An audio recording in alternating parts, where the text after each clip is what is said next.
Hey guys, welcome back to the channel. Nitin here. So in this video, I'll give you top 5 reasons as to why you should own an Amazon Kindle. So let's get started. Reason number 1, battery life. A single charge of your Kindle can last you weeks on weeks. It's an amazing feature. Reason number 2, storage.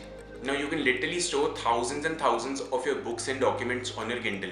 So you can rest assured that you have your entire library and collection there with you at all times. Reason number 3, the user interface and the user experience.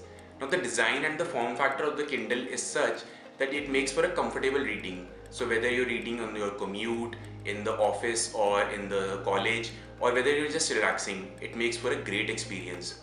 Now the Kindle is such that it's kind of clunky, so you can rest assured that you won't be wasting any time browsing the internet. Now additionally, if you want to have access on your other devices, for example on a MacBook or on your iPhone, you can have that as well with the help of cross-platform availability. Reason number 4, prices. Now I've seen with my own experience that whenever I've tried to buy different titles, the prices for the ebooks are considerably cheaper. So that makes for another great reason to buy a Kindle. Reason number 5, buy it for the love of reading. Now I've got a great example.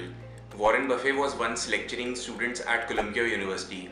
So while he was reaching for a stack of manuals and papers, he said to them, read 500 pages like this every day. That's how knowledge works. It builds up like compound interest. All of you can do it, but I guarantee not many of you will do it. Buying a Kindle has been one of the best investments that I've made. It has made reading much more fun and accessible to me. There were some titles that were not available in the paperback and hardback format, but I was able to buy them in an ebook format. I highly recommend that you buy a Kindle and maybe kickstart your reading habit. Alright, I'll catch you in the next one. See you!